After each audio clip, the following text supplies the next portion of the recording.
ওদের কাজ এখনো পড়ালেখা শেষ করায় নাই, ওরা কেন রাজনৈতিক দল গঠন করে? ছাত্ররা পড়ালেখা বাদ দিয়ে যতটুকু করতেছে এটার উপরে কতটুকু কি করবে তো এখনো বোঝা যাইতেছে না। ছাত্র রাজনীতি ছাড়া ক্যাম্পাস কখনো চলবে না। রাজনীতি করবে না বলে ওরা আবার নিজেরাই রাজনীতি করে, তাহলে তো এদের মধ্যে আর ওদের মধ্যে কোনো পার্থক্য থাকলো না। এখন তো এই সম্মানটা আসলে অনেকে করবে কিনা তো এটা ভবিষ্যতেই বলবে। স্কুল কলেজে আমার ভাই বোনদেরকে এবং আমার ছেলে মেয়েদেরকে আমি পাঠাবো যে ভালো শিক্ষা নেওয়ার জন্য, কারণ রাজনীতি করার জন্য না।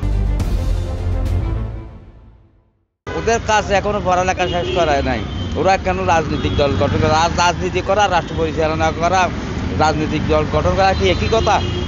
হ্যাঁ, একটা অভিজ্ঞতা থাকতে হবে একটা রাষ্ট্র পরিচালনা করার জন্য।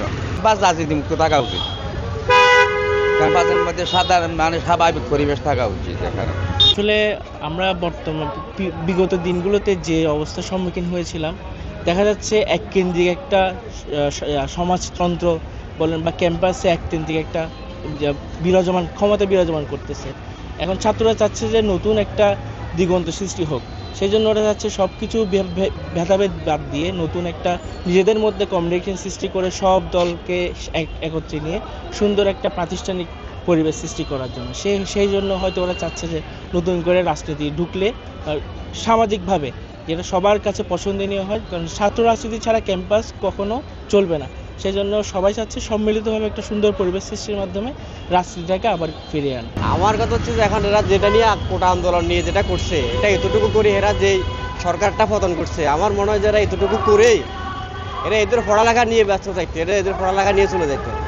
এখন এই যে এখন এরা এখানে আসছে নতুন করে একটা রাজনৈতিক দল গঠন করছে, গঠন করার পরে যেটা করতেছে, যে পরিস্থিতি এখন তো দেখতেছি যে মানে সামনে আরো কি হয়তো বোঝা যাইতেছে না এখন।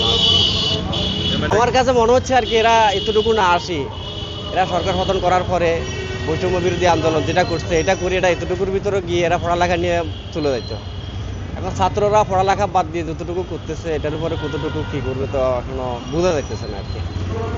শিক্ষা প্রতিষ্ঠানগুলো পড়ালেখা নিয়ে থাকা আমি মনে করি সবচেয়ে বেটার আর কি। বিষয়টা আসলে তেমন একটা ভালো হয় নাই, কারণ ওরা রাজনীতি করবে না বলে ওরা আবার নিজেরাই রাজনীতি করে, তাহলে তো এদের মধ্যে আর ওদের মধ্যে কোনো পার্থক্য থাকলো না। এবার হচ্ছে ওরা তো রাজনীতি করবে না বলে ওরাই আবার রাজনীতি চলে আসলো, তো এটা আমার কাছে খুব একটা ভালো মনে হচ্ছে না আর কি। আমার দৃষ্টিতে অবশ্যই তো পড়ালেখা ফিরে যাওয়া উচিত না, ছাত্র রাজনীতি থাকা উচিত বলে মনে করি না। ছাত্ররা এই রাজনৈতিক দলটা গঠন করছে, আমার মনে হয় যে যেহেতু 5 আগস্টে যে ঘটনাটা, ওরা আইকন হিসেবে থাকতো, সম্মানী মানুষ হিসেবে থাকতো, সবাই ওদেরকে সম্মান করতো এই জিনিসটার জন্য। তো এটা ওইভাবে থাকলে মনে হয় বেশি ভালো হতো। এখন তো একটা কাদা ছড়াছড়ি হবে, হয়তো ও একটা বলবে, আরেকটা দল আরেকটা বলবে, জনগণ আরেকটা বলবে। এর চেয়ে ভালো ছিল তারা সবসময় তাদেরকে সম্মানজনক স্থানে থাকতো।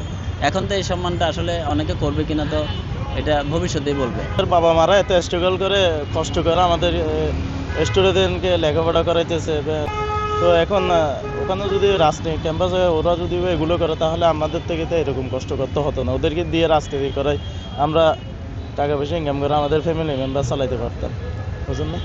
আমি নেগেটিভলি নেব, আমি আমার পক্ষ থেকে বলতে চাইবো যে আমরা স্কুল কলেজে আমার ভাই বোনদেরকে এবং আমার ছেলে মেয়েদেরকে আমি পাঠাবো যে ভালো শিক্ষা নেওয়ার জন্য, কারণ রাজনীতি করার জন্য না। ছাত্ররা ক্যাম্পাসের মধ্যে লেখাপড়া করবে, যাতে ওখান থেকে ভালো শিক্ষা অর্জন করতে পারে মতো আমাদের দেশের আরও ভাই বোনদেরকে দেখাবে, যাতে রাজনীতি না করে লেখাপড়া করে।